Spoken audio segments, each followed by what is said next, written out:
Will MGTOW change the paradigm of modern day dating? Stay tuned.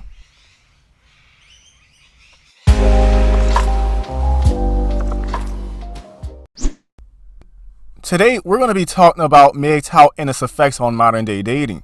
As I've mentioned in my earlier videos, for those of you who are subscribed to my channel, there are more and more men adopting a new paradigm around dating. This is generally called the red pill lens, or what I like to call the MGTOW perspective on dating. Now, we all know that MGTOW and the red pill communities are two distinct communities with two slightly different edifices. A red pill man believes in leveraging game in the sexual marketplace, while a MGTOW believes in taking a more cautious approach towards dating if a man chooses to do so. Although these are two different communities, they still promote the same idea, and that's to accept and operate in the world the way it is. Why are so many men frustrated about today's dating landscape? This one is quite simple, and it's one that I've often mentioned in my previous videos. It goes back to the games that women play on men and men's lack of personal identity. The games that women play plays a key role in why the manosphere subculture exists, along with the lack of masculine guidance. This is the immature feminine at work. Some women do this out of the mere fact that it satisfies their ego. The games that women play are usually tactics to gain leverage over men's lives.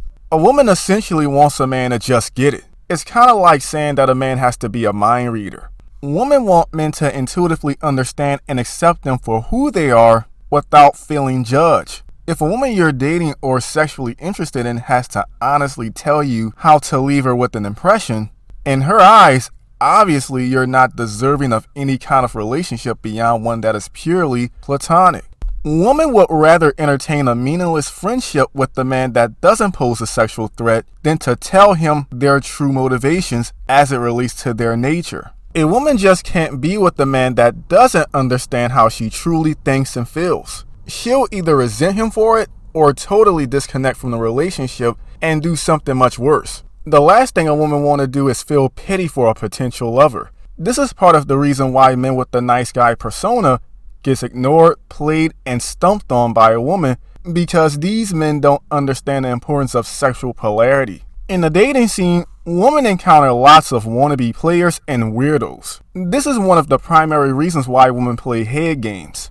The games that women play is also a mechanism used to filter out all of the men that they don't want from the men that they do want. Once a woman tests a man, she will quickly gather more information about his personality and deal with him accordingly. The games are often deployed to see if a man has boundaries and a sense of self-respect. This is very important for men to grasp because this is a natural part of interrelating with women. The games that women play are opportunities for men to demonstrate massive value if a man plays his cards right. This is not to say that a man should entertain a woman's games with the same type of games. A man should always carry himself with confidence, because it is by confidence and understanding where a man will succeed. Some women intuitively know the men that should be taken seriously and the ones that shouldn't be taken seriously. A man should work towards improving his aura and his overall status in life. The manospheric movements represent a shift in the dispositions and attitudes of modern day men in terms of dating and relationships. The banning of wedlock, slander of women, and bitterness exemplifies the beta male revolution, according to the author and dating coach Alan Roger Curry. Men are now more than ever before are realizing the miseducation of feminism as it pertains to gender dynamics. Anyways, there are more and more younger women today promoting being thoughts.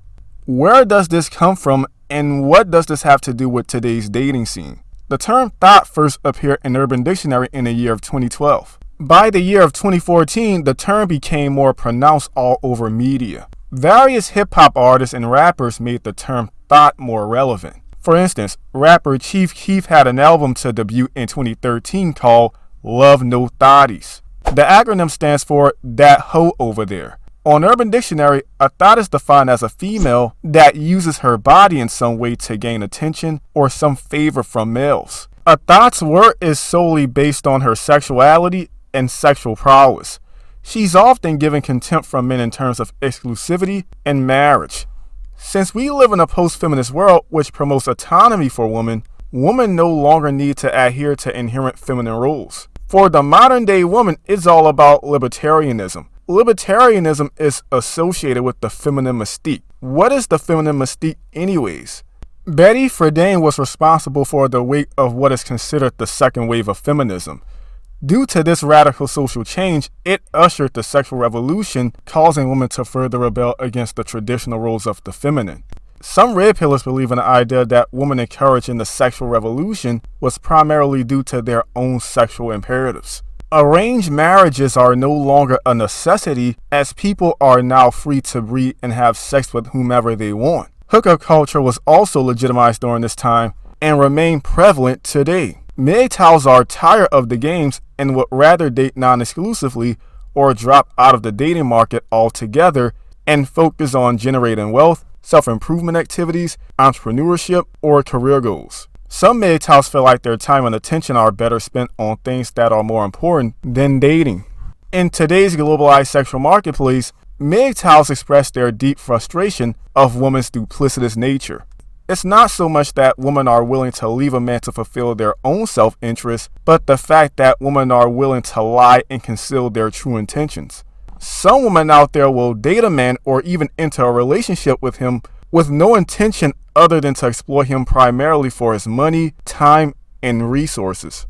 It's the mixed messages that women uses that causes them to take advantage of men in certain situations. This goes back to when women say they want a nice guy. If a man is not socially intelligent, he'll take that statement literally because men have an innate drive to protect, defend, and most importantly, provide for women. What is MGTOW's agenda in terms of dating, and will the approach last forever? MGTOW's agenda is all about preserving one's resources, time, and attention when it comes to the dating market. In other words, it's all about doing less but being more effective in terms of meeting women. I personally believe that MGTOW and other parts of the manosphere will revolutionize societies in terms of our paradigm around interpersonal relationships. Both MGTOW and red pill sectors of the manosphere are already mainstream. The red pill is all about a changed mindset. Once a man makes himself a priority, he will then experience the best that life can offer him. Until then, next time.